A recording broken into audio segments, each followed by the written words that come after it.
Are you looking for an athletic scholarship? You're in the right place. This is the Recruit Me Athletic Scholarship Podcast, the longest-running podcast on recruiting and athletic scholarships. We're here to help your family navigate the recruiting road all the way to an athletic scholarship. He's a recruiting expert and a dad of a D1 athlete and a high school athlete pursuing a scholarship. With a wealth of experience to share, here's Recruit Me CEO Brent Hanks.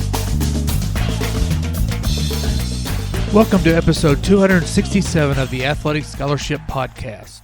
This week we are going to cover eligibility to an NAIA college and eligibility to the junior college ranks. Last week's episode number 266, covered NCAA eligibility and core classes. I invite you to go to recruit-me.com/podcast or go on your favorite podcast app to listen to episode 266. I point you to the NCAA.org website and walk you through what the NCAA suggests you do your freshman, sophomore, junior, and senior years of high school to get ready to be eligible for college.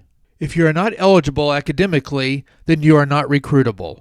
Find out about core courses, what a credit is, how the NCAA looks at grade point average, and what to do with your transcripts, and more. Get that all in last week's episode 266. Now, let's get to this episode's subject of the NAIA and junior college eligibility. First, go to NAIA.org to get started. In the search box in the upper right-hand corner, type in NAIA Guide for the College-Bound Student Athlete. Then hit Enter. Scroll down a little on that page and click on the PDF file for NAIA Guide for the College-Bound Student Athlete. This PDF guide has 7 pages. The opening page has a message from the NAIA president and a list of 27 national championships the NAIA sponsors in 27 sports. Go back and listen to episode 217 for information on NAIA sports and scholarships. Page 3 of the NAIA Guide for the College-Bound Student Athlete headlines with this question: Do I meet the freshman eligibility requirement? If you will graduate from a U.S. high school this spring and enroll in college this coming fall, the requirements are simple. An entering freshman must be a graduate of an accredited high school and then meet 2 of the 3 following requirements. Number 1, test score requirement. Achieve a minimum of an 18 on an ACT or a 970 on the SAT. Tests must be taken on an international testing date prior to the start of the term in which you intend to participate in athletics, and the score must be achieved on a single test date. The minimum SAT must be achieved on the evidence-based reading and writing and math sections only. The writing score cannot be used. Number 2, high school GPA requirement. Achieve a minimum overall high school grade point average of 2.0 on a 4.0 scale. The NAIA accepts the grade point average determined by the high school, provided it is recorded and awarded in the same manner for every other student in the school. Number 3, class rank requirement. Graduate in the top half of your high school class. If a student's rank does not appear on the transcript, a signed letter from the principal or headmaster or guidance counselor written on the school's letterhead and with the school's official seal stating the student's final class rank, position, or percentage may be submitted. Exception: completion of 9 institutional credit hours prior to identification at any institution of a higher education can be used if no class rank appears on the final high school transcript. The credit hours must be completed with a grade C or better. So that answers, do I meet freshman eligibility requirements? You must meet 2 out of 3 of those 3 that were just listed. Also on page 3 of the NA Guide for the College-Bound Student Athlete, it talks about what if I didn't attend a U.S. high school. The criteria for alternative high school experiences and those outside the U.S. are determined as follows. GED students. GED students must meet 2 of these 3. Number 1, test score requirement. Achieve a minimum of an 18 on the ACT or a 970 on the SAT. Number 2, high school GPA requirement. GED students are recognized as having met the GPA requirement. And then number 3, class rank requirement, which is not applicable. So the GED student must meet the first and the second requirement. Homeschooled students. Test score requirement. Homeschool students who have a 20 on the ACT or a 1040 on the SAT are considered to have met the freshman eligibility requirement.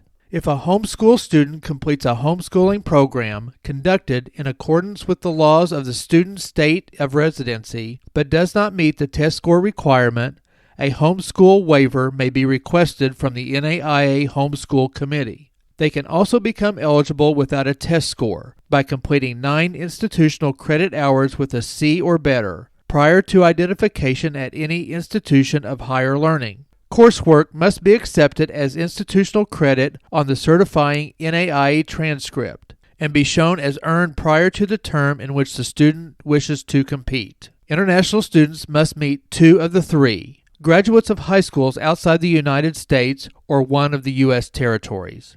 Number 1, test score requirement. Achieve a minimum of 18 on an ACT or a 970 on the SAT.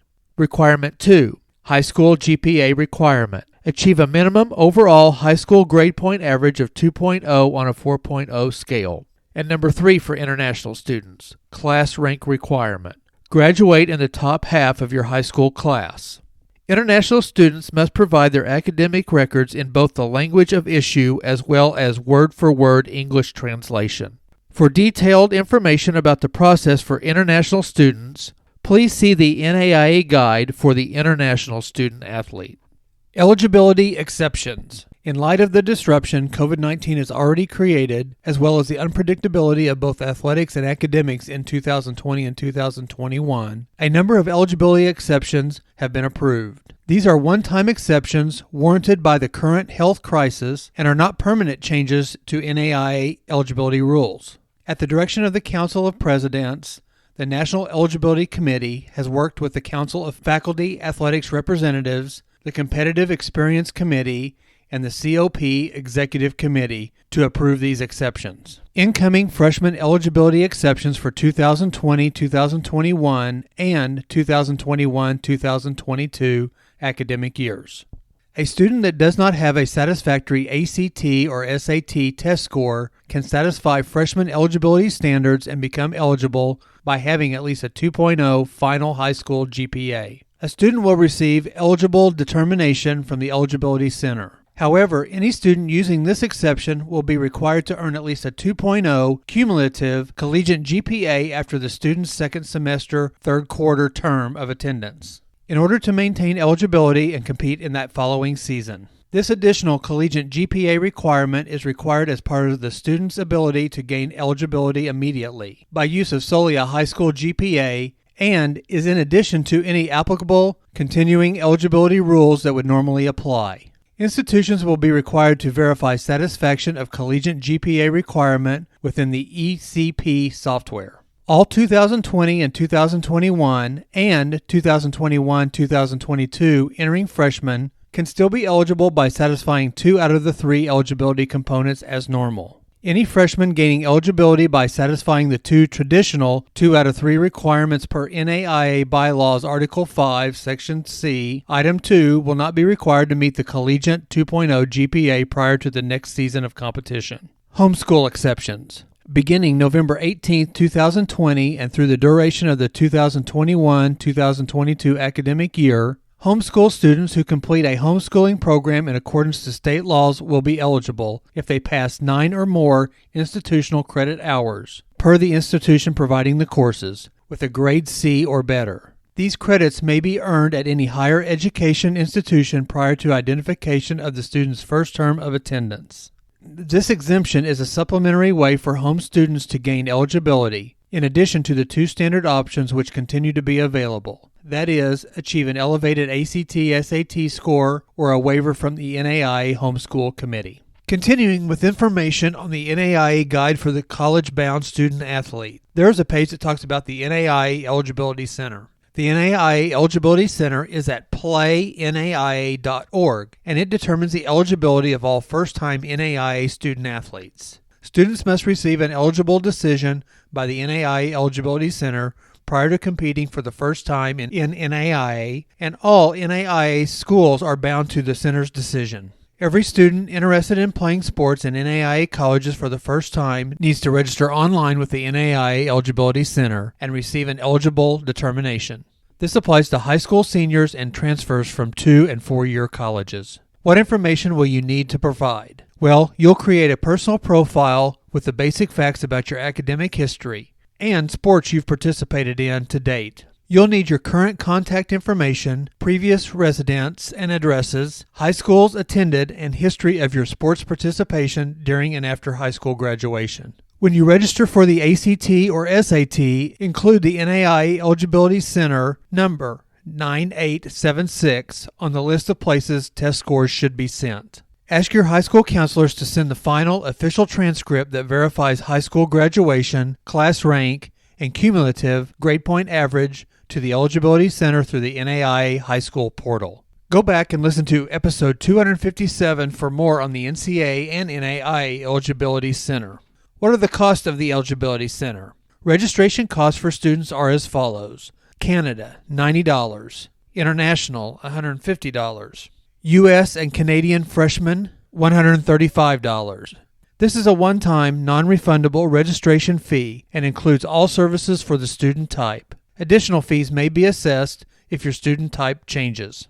The registration will be waived for U.S. students with demonstrated need. If you receive a fee waiver for the ACT or SAT test, or receive federal, free, or reduced cost lunch program, contact your high school counselor, who can provide confirmation of your eligibility for a fee waiver to the NAIA Eligibility Center. Fee waiver confirmations are required to be completed by the high school counselors through the NAIA High School portal, regardless of when you graduated in high school. Do I need to register with the NAIA Eligibility Center if I'm registered with the NCAA? Yes.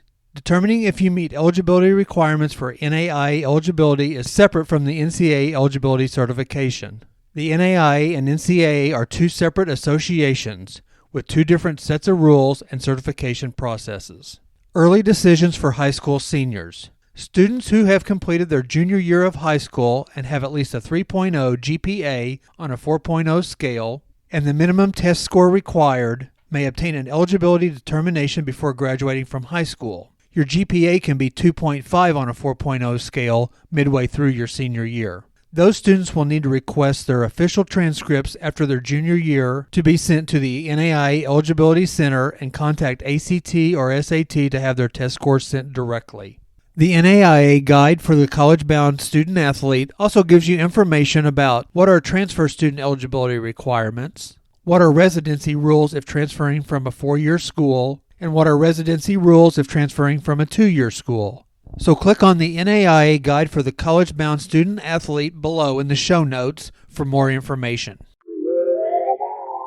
Let's jump over to the junior college entrance eligibility. I honestly had a hard time finding current information on the JUCO entrance eligibility. I looked over the njcaa.org website and found the 2019-2020 National Junior College Athletic Association eligibility pamphlet. This pamphlet is only 40 pages long. The link is in the show notes of this episode. Here is the information I gathered.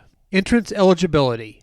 A student athlete must be a graduate of a high school with a State Department of Education approved standard academic diploma, State Department of Education approved general education diploma, or a State Department of Education approved high school equivalency test. The student athlete who does not pass State Department education credentials as listed must provide transcripts that have been translated into English, interpreted, and approved by the college's registrar. High school graduation is documented with a final official high school transcript which identifies the school, the student, the date of graduation, and has an administrative signature. Student athletes who have passed a state-approved equivalency exam but have not been awarded the certificate or the diploma may establish eligibility by submitting written proof of their successful completion and the member institution keeping such proof, the passing scores, in their audit file. Student athletes who enroll in college prior to meeting the minimum requirements shall not be eligible for participation. Additionally, any enrollment that takes place prior to meeting the minimum requirements shall not be subject to the accumulation or transfer regulations provided the entire term takes place prior to the student meeting the minimum requirements. Homeschooling. In determining NJCAA entrance eligibility, the college shall review the student-athlete's homeschool high school transcript. The homeschool transcript must clearly display the following information: the student's name, first, middle, and last, and date of birth. Each course the student completed, including specific course title, units of credit for each, time frame or semester in which completed, and the grade received. It must include a description of the grading system used as a grade scale or grade key. It must have a graduation date, month, day, and year indicating completion of secondary school education. Also have the name of the homeschool administrator who organized, taught, and evaluated coursework, if not the parent named. You must have the name and address of the parent or legal guardian with a space for their signature. The transcript is to be signed in the presence of a notary public. The transcript must be mailed by the preparer directly to the college admissions and records office. If assistance is needed in creating a homeschool transcript, the following website may be helpful: www.hslda.org. And that's about all I have for junior college eligibility. I contacted a friend that is in a junior college athletic department and asked him if there is some quick reference information online for JUCOs, and he said not really. If you know of a quick reference guide, please contact me at brent@recruit-me.com. For right now, I would suggest you talk to your high school counselor or contact the school that you are interested in the junior college ranks to find out what their eligibility requirements are. Well, that is a lot of information about NAIA and junior college eligibility. I hope that over 15 minutes will help you in your recruiting process. I'm going to wait until next week to get back into the Importance of Academics series from the Recruit Me 3.0 Athletic Scholarship. Recruit Me has 2 deals for you to help you through the recruiting process. I feel getting started as you enter your freshman year is the best place to begin, but if you are a sophomore, a junior, or even entering your senior year, you can use these resources and get a scholarship and play your favorite sport. The first deal is only $1. It is the opportunity to get the recruiting checklist. The checklist is covered in episodes 258 through 262 of the Athletic Scholarship Podcast. This is a great, inexpensive guide through the recruiting process. Click in the show notes or go to recruit-me.com/tools to get access. Also, you can take advantage of the new back-to-school price on the Recruit Me 3.0 Athletic Scholarship System. The normal price is $127, but this special offer is only $99, and it will help you to boost your recruiting efforts. Go to the link in the show notes to get more info and click on the Get Access button at recruit-me.com/system. Get started today. Thank you for listening, and with school starting, this is a great time to go back and listen to past episodes and to share the Athletic Scholarship Podcast with others, classmates, and underclassmen. Join me next Tuesday for another 15 minutes that will change your scholarship future.